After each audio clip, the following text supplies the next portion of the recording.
आज Doubtnut app download करें। Doubtnut पर अपने सभी गणित, रसायन विज्ञान, भौतिक विज्ञान और जीव विज्ञान के डाउट्स का करो सफाया। बस प्रश्न की फोटो खींचो, एक ही प्रश्न को क्रॉप करो और तुरंत वीडियो सोल्यूशन पाओ। अभी डाउनलोड करें। हेलो नमस्कार दोस्तों, हमारा प्रश्न है ठोस उत्प्रेरकों की क्रियाशील में सक्रिय केंद्रों के योगदान को स्पष्ट कीजिए। तो मतलब ये बताना है कि सबसे पहले आपको इस क्वेश्चन को देखो आराम से रीड करना है। ठोस उत्प्रेरकों की क्रियाशील में सक्रिय केंद्रों का योगदान, तो पहले आपको ये पता होना चाहिए सक्रिय केंद्र क्या होते हैं, ठीक है, तभी आप योगदान बता पाओगे। तो देखो सक्रिय केंद्र हमारे क्या होते हैं, तो देखो सक्रिय केंद्र हमारा क्या है, जैसे हमारा कोई ठोस उत्प्रेरक है, ठीक है, कोई अभिक्रिया होगी उसमें अगर ठोस उत्प्रेरक है तो जो हमारे अभिकारी अणु होते हैं वो ठोस उत्प्रेरक के निश्चित बिंदुओं पर कुछ निश्चित बिंदुओं पर ही जो है अभिकारी अणु जो होते हैं कुछ निश्चित बिंदु पर ही क्या होते हैं, अधिशोषित। ठीक, तो हम क्या कह सकते हैं, सक्रिय केंद्र क्या है। ठीक, मैं आपको बताता हूँ, एक लाइन में बताता हूँ कि ठोस उत्प्रेरक का संपूर्ण जो पृष्ठ होता है वो उत्प्रेरक के रूप से जो है सक्रिय नहीं होता। मतलब उत्प्रेरक रूप से सक्रिय नहीं होता, इसका मतलब क्या हुआ, ठोस उत्प्रेरक के कुछ निश्चित बिंदुओं पर ही अभिक्रिया हमारी क्या होती है, निश्चित होती है, मतलब अभिक्रिया होती है। अभी इन बिंदुओं को क्या कहा गया, सक्रिय केंद्र कहा गया। ठीक, और जो सक्रिय केंद्र थे, ठीक, ये कहाँ पर पाए गए, जो है क्रिस्टल के कोनों पर, ठीक है, कोनों पर, ओके, कोनों पर, ओके, कोनों पर और दरारों पर, ठीक है, दरारों पर, ठीक, कोनों पर दरारों पर पाए गए। ठीक, ये पहला था।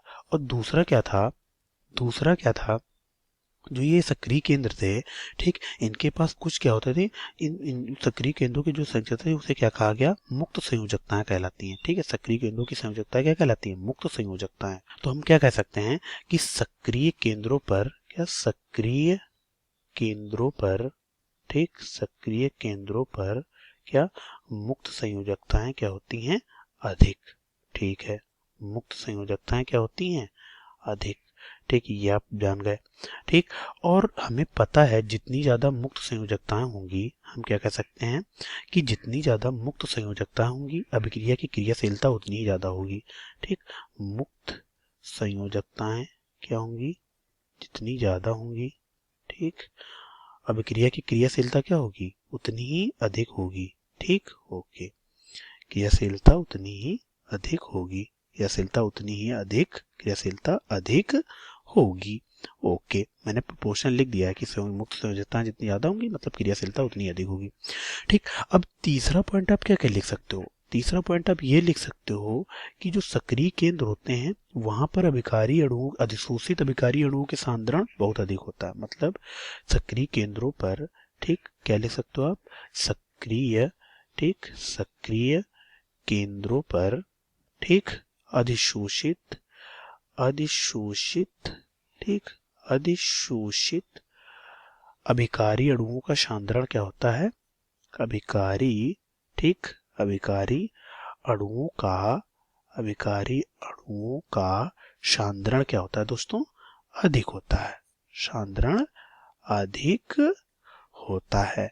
ठीक है, तो हमने क्या बोला, ठीक है, अधिक होता है, जिससे क्या होता है कि हमारा जो अभिक्रिया जो होते हैं, ठीक, उनका जो है पृष्ठक्षेत्र अधिक होता है, जिससे हमारा क्या हो जाता है, हमारी अभिक्रिया तेजी से होती है। तो मैंने क्या बताया, अब देखो एक बार मैं पूरा क्वेश्चन एक बार मैं समझाता हूँ। मैंने बताया कि सक्रिय केंद्र पहले क्या है, तो सक्रिय केंद्र के बारे में मैंने आपको एक बेसिक चीज बताई थी कि ठोस उत्प्रेरक का संपूर्ण जो पृष्ठ होता है वो उत्प्रेरक के सक्रिय हो, निश्चित रूप से उत्प्रेरक के लिए सक्रिय मतलब नहीं हो सकता, पूरा पृष्ठ सक्रिय नहीं हो सकता। उत्प्रेरक के ठोस पृष्ठ पर, ठीक, कुछ ऐसे निश्चित बिंदु होते हैं जहां पर हमारी अभिकारक अणुओं की सांद्रता, जो अधिशोषित अभिकारक अणु हैं उनकी सांद्रता क्या होती है, बहुत अधिक। ठीक, और उन्हीं निश्चित बिंदुओं पर हमारी अभिक्रिया क्या होती है, संपन्न होती है, खुद निश्चित होती है। उन्हीं निश्चित बिंदुओं पर, उन निश्चित बिंदुओं को हमने क्या कहा, उन निश्चित बिंदुओं को हमने कहा, क्या कहा, सक्रिय केंद्र। ठीक है, ओके, फिर मैंने क्या बताया कि सक्रिय केंद्र जितने होते हैं वहां पर मुक्त संयोजकताएं बहुत अधिक होती हैं। मुक्त संयोजकताएं जब बहुत अधिक होती हैं और फिर हमने जाना कि मुक्त संयोजकताएं जितनी ज्यादा होंगी क्रियाशीलता उतनी अधिक होगी। ठीक, ओके। अब मैंने बताया कि क्रियाशीलता उतनी ही अधिक होगी, तो अब हमने देखा कि ठोस उत्प्रेरक की क्रियाशीलता में सक्रिय केंद्रों का योगदान क्या है, तो मैंने बता दिया सक्रिय केंद्र क्या है, वो आप जान गए। जहां पर हमारी क्रिया सबसे मतलब अभिक्रिया निश्चित होती है उन बिंदुओं को क्या कहते हैं, सक्रिय केंद्र। दूसरी चीज, वहां पे अधिशोषित अभिकारी अणुओं की जो है सांद्रता सबसे ज्यादा होती है और वहां पे मुक्त संयोजकता सबसे ज्यादा होती है, जिससे अभिक्रिया की क्रियाशीलता क्या होती है, उतनी अधिक होती है। ठीक है, मैंने ये बता दिया। अब देखो मैं एक एडिशन, एक कॉन्सेप्ट और ऐड कर रहा हूँ इस क्वेश्चन में, जो इससे मतलब नहीं है बट मैं एक ऐड कर दे रहा हूँ। क्या है कि ठोस उत्प्रेरक के कंपैरिजन में जो किसी ठोस का चूर्ण जो बनाया जाता है, सूक्ष्म विभाजित उत्प्रेरक कह सकते हो।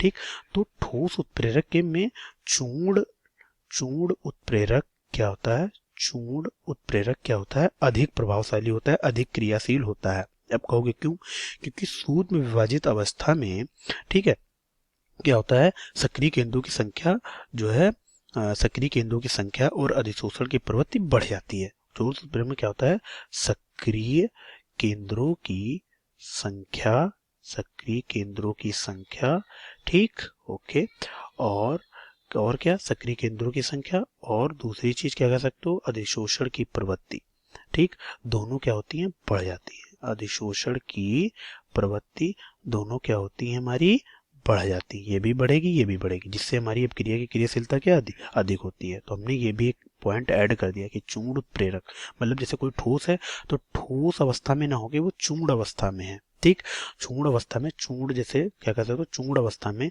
उत्प्रेरक में सक्रिय केंद्रों की संख्या भी क्या होती है, बढ़ जाती है और अधिशोषण की प्रवृत्ति भी क्या होती है, बढ़ जाती है। ठीक है, तो हमने पूरा क्वेश्चन आपको पहले ही समझा दिया था, मैंने एक पॉइंट ऐड किया था बस। ठीक है, तो मैंने आपको एक एक चीज बता दी है, मुक्त संयोजकता है, सक्रिय केंद्र, हर एक चीज, और मैंने हर एक चीज आपको डिलीवर की है। तो मैं आशा करता हूँ पूरा क्वेश्चन आपको समझ में आया होगा। धन्यवाद। कक्षा 6 से 12वीं से लेकर नीट, IIT, JEE वो एडवांस के लेवल तक 1 करोड़ से ज्यादा छात्रों का भरोसा। आज ही डाउनलोड करें डाउटनेट ऐप या व्हाट्सएप करें अपने सारे डाउट्स 8400 400 400 पर।